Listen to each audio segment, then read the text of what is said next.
Hello and welcome back to another Sky Sports Fantasy Football Game Week preview. We're in a different setting today because I am currently rearranging my room upstairs and we're trying to get a desk in, get a new PC sorted so that these videos can be a lot better in the future. So hopefully by next week we're in the brand new setup, which would be brilliant. But getting into things, unfortunately this week the Sky Twitter account never actually posted the average remaining transfers, so we're going to have to skip over that this week, which is unfortunate because I think a lot of people will use transfers this week and the average would have came right down.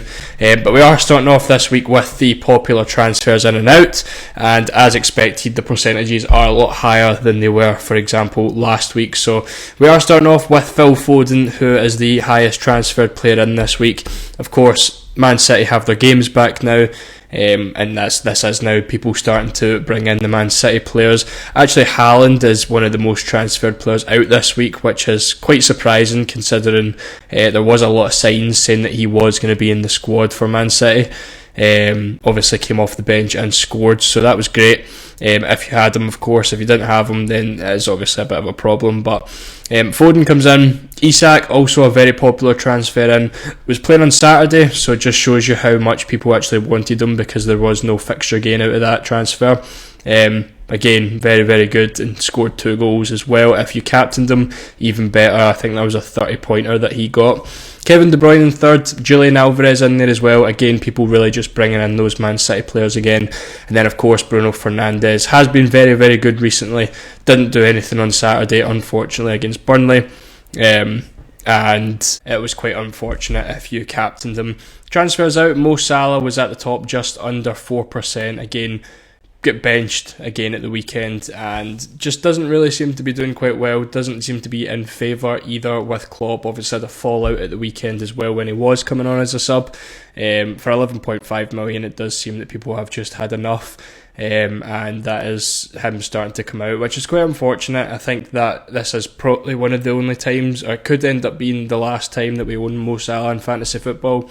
If he does leave in the summer, but that's a conversation for another day. Nunez as well, another one who came out again. Someone like Isak was a very popular transfer in, so I would imagine Nunez to Isak was quite popular. Similar with Tony, people are still owning him, and he's still coming out as well. And then Jared Bowen as well, someone who was quite popular, transferred out this week. So we've got 4 game days to think about, including 2 single game days this week. 2 quite difficult single game days if you don't have a lot of transfers to navigate around them. We are starting off with Luton and Everton. Now, of course, Everton have kind of picked up some form recently. They have picked up a lot of clean sheets. And I think if you're going to go for anyone for this single, it would be an Everton defender. I've got Pickford here and I've got Branthwaite here. Branthwaite has started to come in a lot of teams. He came in my team last week. Very lucky to get a goal against Liverpool, and then obviously picked up a clean sheet as well. So we are hoping for another clean sheet if you have an Everton player in this game. Of course, Luton are still battling relegation. They are playing a home fixture, and you can see with the clean sheet odds as well, it's only 27% that Everton do keep a clean sheet. So chances are, if you wanted to skip this game, you probably could.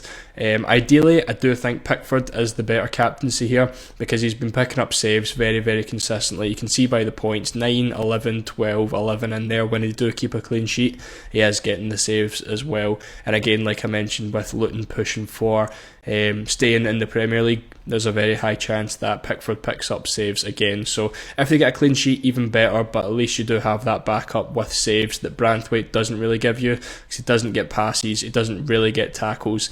It's really just a clean sheet or nothing from him. So for me, I would go for Pickford if I possibly could. If I could pick anyone, it would be Pickford.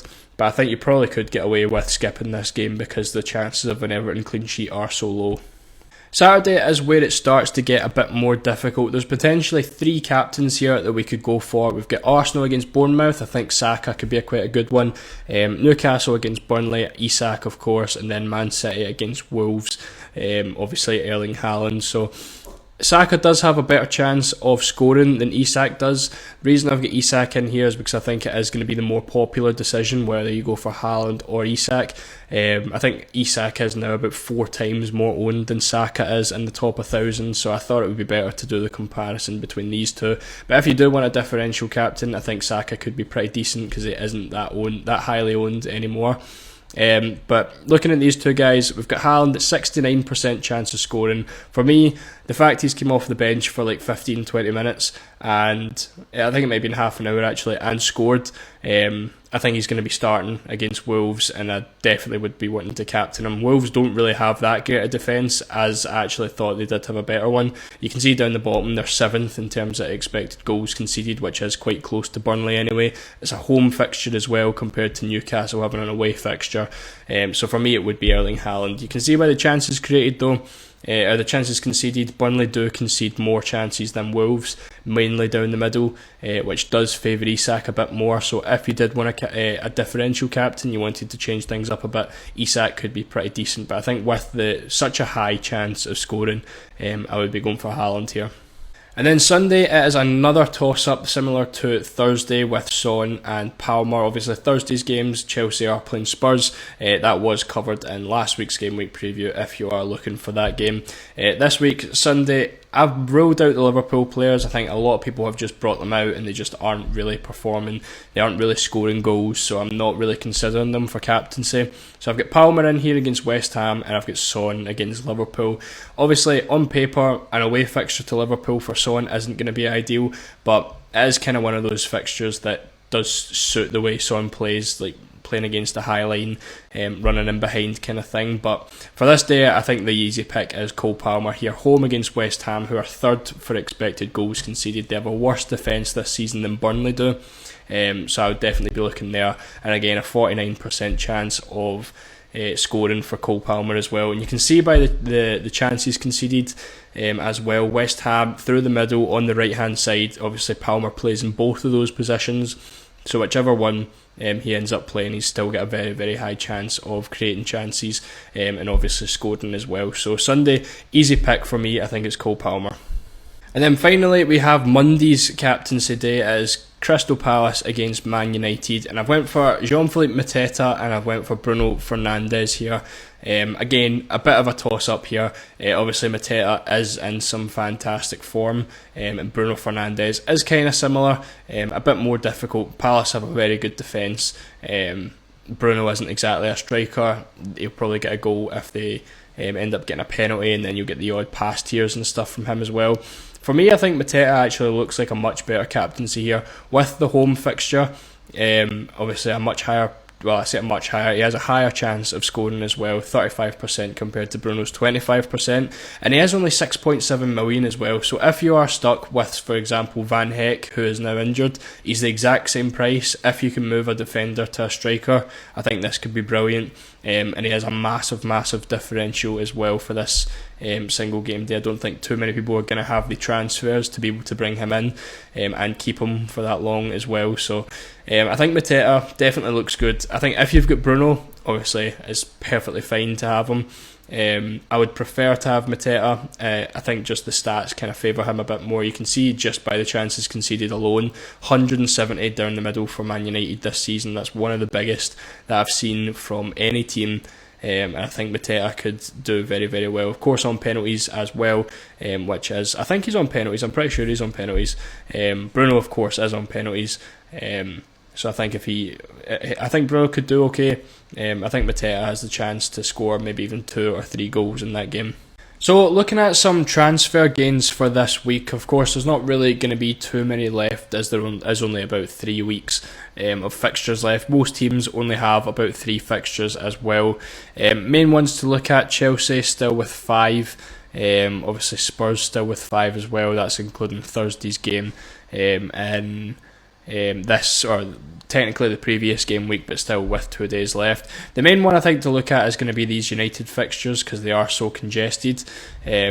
Obviously this is starting from Monday against Crystal Palace. You're getting four for twos mainly from a lot of teams, but I think the main place to look at is going to be next Sunday. Obviously, I'll cover this more in next week's game week preview, but Man United have a 3-for-1 till the end of the season over most teams. So if you're someone who has kept a lot of transfers back, this could be something to really take advantage of if you wanted to go for maybe 3 or 4 United players. Onana, maybe Maguire, Bruno Fernandes, Garnacho, Højlund as well, all pretty decent options if you wanted to make use of the 3-for-1s in there.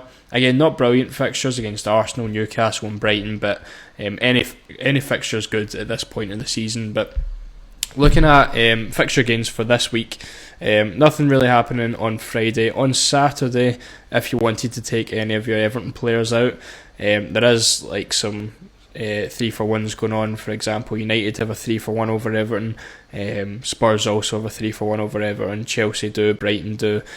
Just again, if you are bringing a Brighton player just in for that single. However, I definitely would want the Everton player for this Sheffield fixture, in which case you would probably want to be taking them out after that, because if possible you want to avoid this Arsenal away game, which means again you can use this 3-for-1. So if you've got transfers available, I think maybe getting Branthwaite in for the Luton and Sheffield game and moving to someone like Maguire could be pretty decent. I know Maguire does pick up some passes as well, so you aren't relying on clean sheets there from United.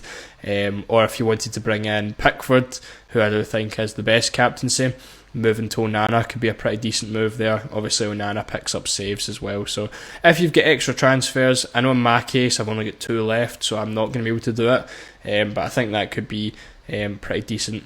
Other than that, I don't really think there's too much. I think on Sunday there's not really any fixture games going on either.